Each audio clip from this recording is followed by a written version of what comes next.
अब मैं अपने होटल से निकल आया हूँ और होटल से निकल के तकरीबन 2 मिनट की वॉक के ऊपर जो था ना ये बीच है। अब मैं बीच पे जा रहा हूँ और बीच पे जाके देखता हूँ कि बीच के ऊपर क्या माहौल है और उधर कौन कौन सी एक्टिविटीज़ हैं जो परफॉर्म कर सकते हैं। वैसे तो सुबह मैं गया था इधर, तो सुबह जाके मैंने बोटिंग की थी, तो स्पीड बोट के थ्रू जो है ना मैंने एक टूर किया था। अब मैं एक दफ़ा फिर जाके जो है ना देखता हूँ कि बीच के ऊपर कैसा बीच है और इधर पानी कैसा है और इधर माहौल कैसा है। तो लेट्स सी।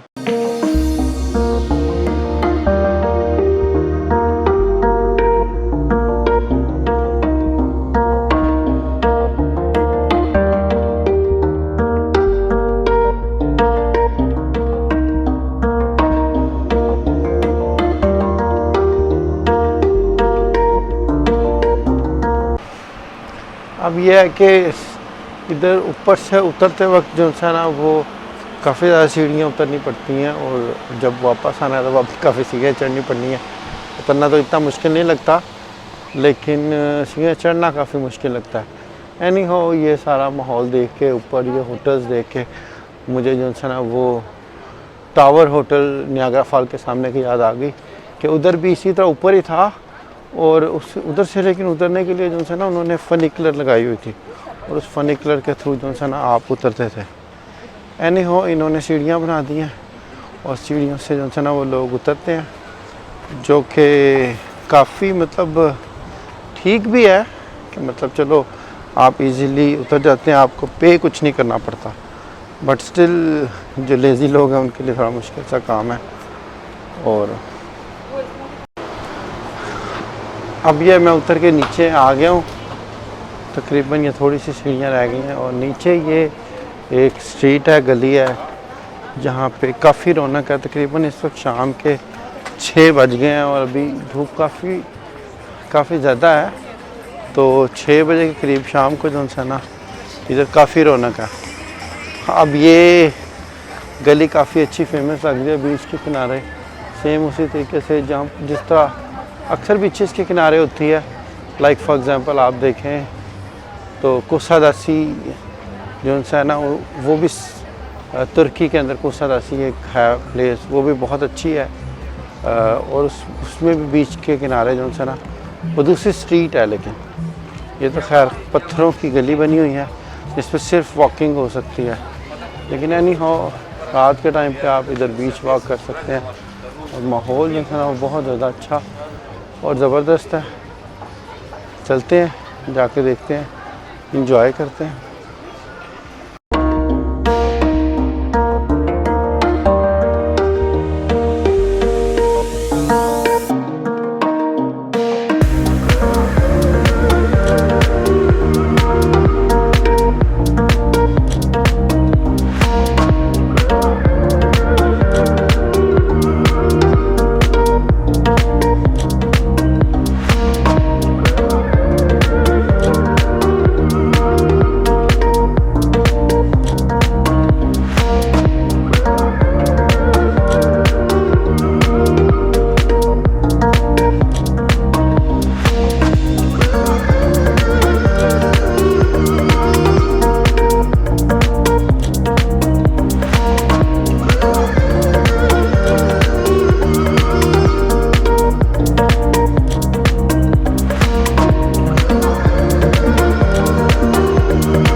तो ये अब मैं बीच के ऊपर आ गया हूँ। ये पहला बीच मैंने ऐसा देखा है जिसके 7 पत्थर हैं, साइड में पत्थर पड़े होते हैं। एनी हाउ इधर पत्थर हैं और ये नहायत ही अच्छी और प्राइवेट सी प्लेस है, जो कि पुलमैन वालों की जो है ना, पुलमैन जमजम मुँह से निकल गया क्योंकि वो मक्का में जो था ना पुलमैन वालों ने जमजम होटल बनाया हुआ है। एनी हाउ पुलमैन वालों की ये प्लेस है, इन्होंने अपने कैबिन वगैरह लगाए हुए हैं, बहुत अच्छी प्लेस है। और इधर जो है ना बहुत सारे लोग स्विमिंग कर रहे हैं और मौसम को एंजॉय कर रहे हैं और मैं भी अब थोड़ा स्विम करता हूँ और देखता हूँ how is my experience going to B.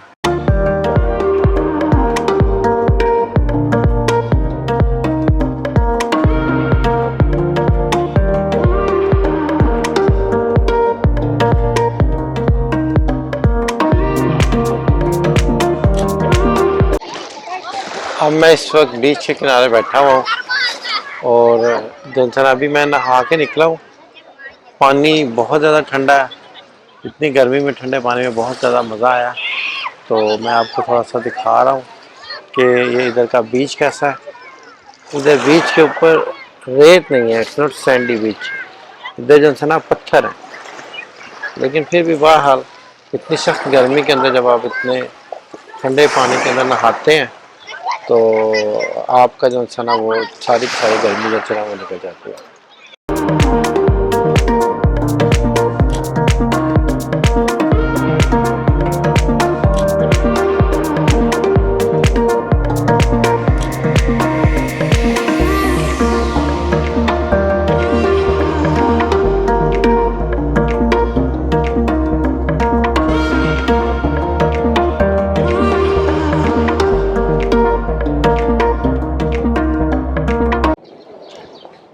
चलें जी, अभी इस वक्त एक सॉर्ट ऑफ बीच वॉक में कर रहा हूँ।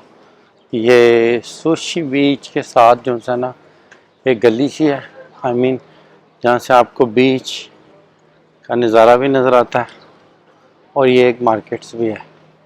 ये बहुत सारे लोग वॉक कर रहे हैं, तो मैंने कहा चले मैं भी वॉक करता हूँ, थोड़ा सा आपसे जो है ना रशिया के बारे में टोटल अपना एक्सपीरियंस शेयर करता हूँ। रशिया का एक्सपीरियंस अगर मैं ओवरऑल काउंट करूं तो कोई बहुत ज़्यादा अच्छा एक्सपीरियंस नहीं है, क्योंकि फ़र्स्ट ऑफ़ ऑल जो है ना रशिया अगर मैं कंपेयर कर रहा हूं दूसरी लोकेशन से जो कि मतलब अच्छी लोकेशन हैं, लाइक यूएसए हो गया या आप कह लें कनाडा हो गया या यूरोप हो गया या यूके हो गया, उनसे बहुत फ़र्क है। एक तो सबसे पहले डेफिनेटली जो है ना वो लैंग्वेज का फ़र्क है, ठीक है। तो दूसरा ये है कि लैंग्वेज के बाद जो है ना इधर और थोड़ा सा ये कि इनकी करेंसी बहुत अच्छी नहीं है। बहरहाल पार्ट ऑफ रशिया यूरोप में भी है। रशिया एक तो इस वक्त आप देखें तो दुनिया का सबसे बड़ा कंट्री है, दुनिया का सबसे बड़ा कंट्री है, और जो है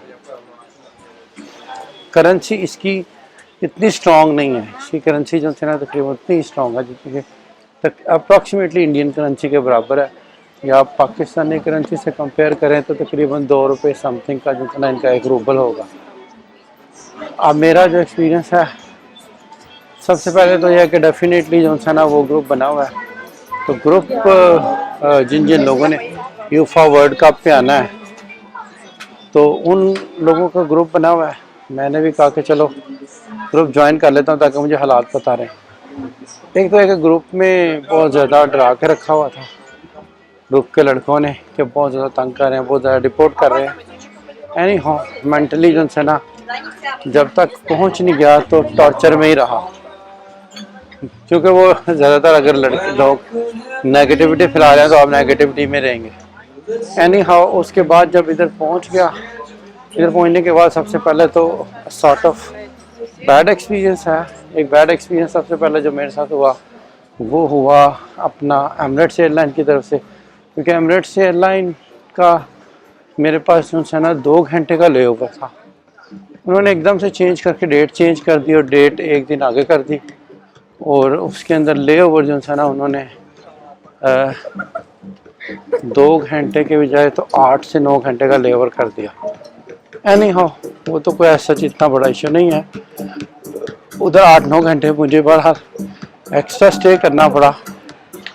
तो वो प्लस यह कि जो मेरी यूफा की टिकट है मैच की, वो मैच मेरा निकल गया, क्योंकि मैच मेरा था 23 तारीख को और मैंने 22 तारीख की सीट करवाई थी। अगर मेरी 22 तारीख की जो एमिरेट्स की मैंने सीट बुक करवाई थी उसके मुताबिक मैं आ जाता तो मुझे कोई इशू नहीं था होना। लेकिन यह है कि 22 के बजाय जो है ना वो चूँकि सीट मेरी 23 तारीख की हो गई, तो वो बिल्कुल मार्जिन पे मैं उधर पहुंचा। ये तकरीबन 2:30-3 बजे जो है ना वो मैं मॉस्को एयरपोर्ट पे पहुंचा, और मैच में आया था पीटर्सबर्ग में शाम को 7 बजे। तो 7 बजे तक तो आप बाय रोड तो नहीं पहुंच सकते। एनी हाउ बाय प्लेन मैंने बुक करवाया हुआ था। लेकिन यूजुअली जो है ना अगर आप ट्रैवल कर रहे हैं फ़ैन आईडी के ऊपर, आपका टाइम जो है ना वो बहुत ज़्यादा लगता है इमिग्रेशन के ऊपर। नॉर्मली 4-5 घंटे यूजुअली जो है ना वो लगा देते हैं सारी चीज़ों को वेरीफाई करने के बाद। यानी हो 4 से 5 घंटे उधर लगा वेट करने के बाद जो है ना मैं पहुंच गया। तो एक तो यह है कि गाड़ी मैंने ली हुई थी रेंट पे, अब गाड़ी के रेंटल का बहुत इशू है इधर और मुझे बहुत ज़्यादा प्रॉब्लम हुई, क्योंकि मैंने अपना एक प्लान इस तरीके से क्या होता है, मैं गाड़ी रेंट पे लूँगा और उस गाड़ी पे जो है ना वो 10-12 दिन जो है ना वो रशिया घूमूँगा।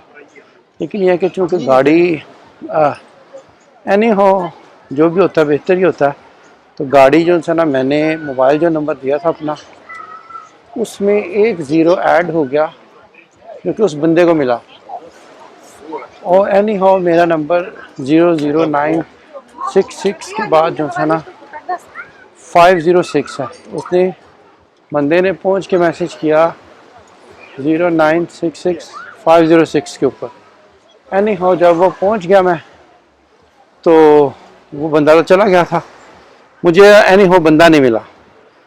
बहरहाल बाहर के जो रेंटल एग्रीमेंट था मेरा वो 60 कंपनी के साथ, क्योंकि मैंने 10-12 दिन के पैसे टोटल दे दिए हुए थे, जिसका भी मुझे कोई पता नहीं है पैसे मिलेंगे नहीं मिलेंगे या कब मिलेंगे। मैंने कंप्लेंट तो रेज़ की हुई है, होपफुली मिल जाएंगे, लेकिन पता नहीं, अब कुछ कह नहीं सकते। तो तकरीबन मैंने गाड़ी 10 दिन के लिए बुक करवाई थी, तो उसमें यह है कि गाड़ी तो मुझे नहीं मिल सकी, तो क्योंकि वो एक नंबर का फ़र्क आ गया तो वो बंदा चला गया।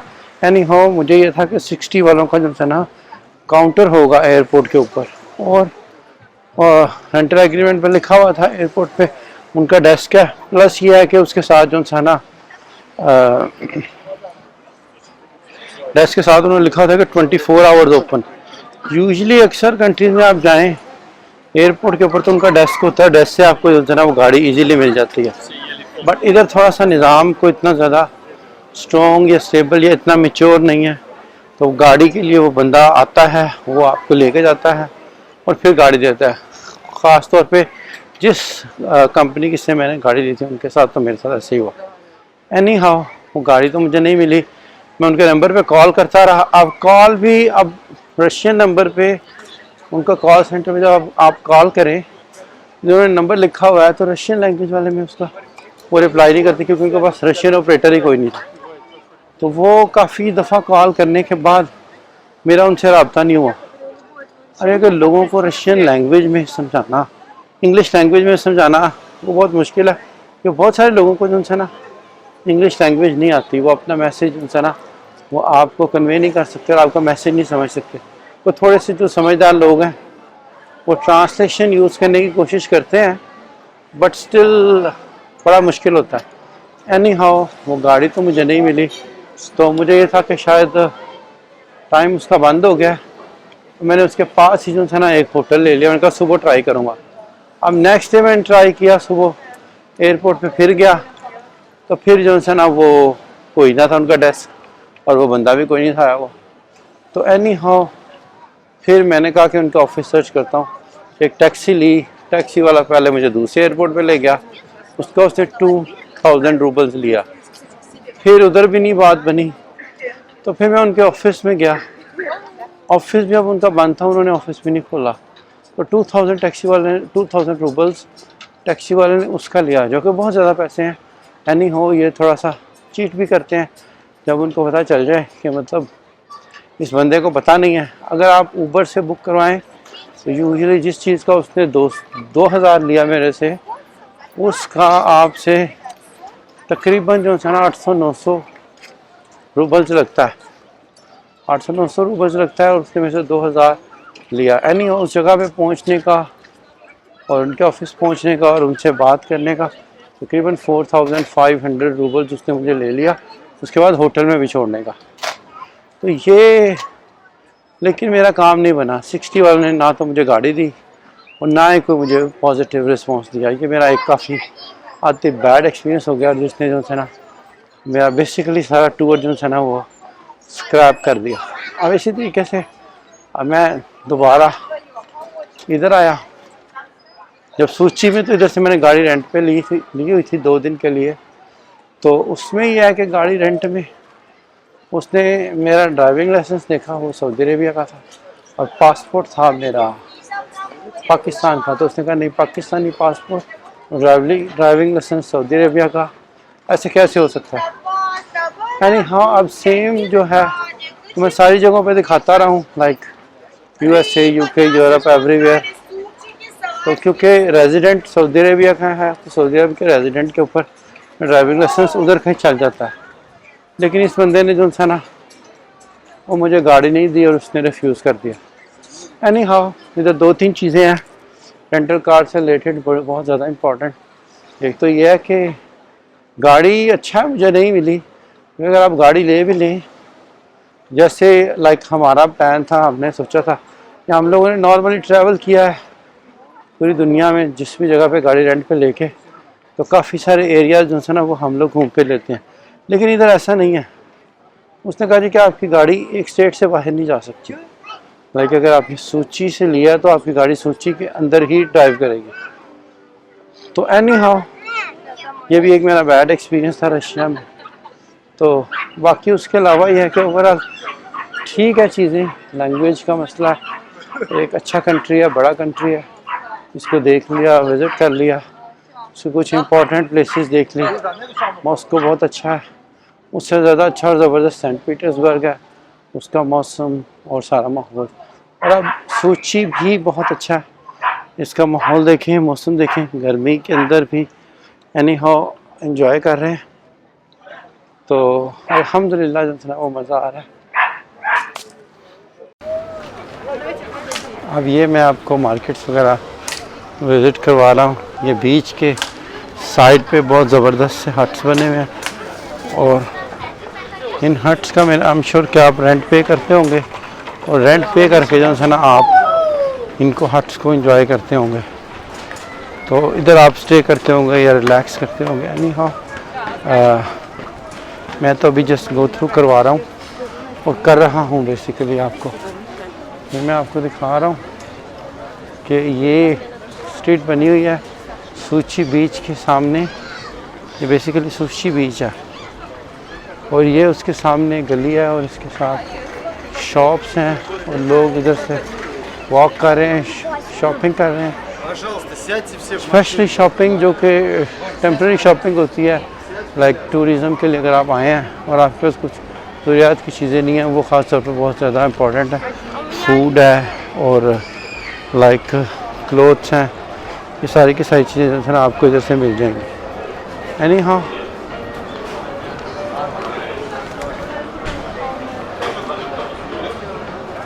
इधर सूची में ख़ास तौर पे मॉस्को में तो इतना प्रॉब्लम नहीं हुआ, सेंट पीटर्सबर्ग में, लेकिन सूची में ख़ास तौर पे जो है ना फूड का, हलाल फूड का बहुत ज़्यादा प्रॉब्लम है।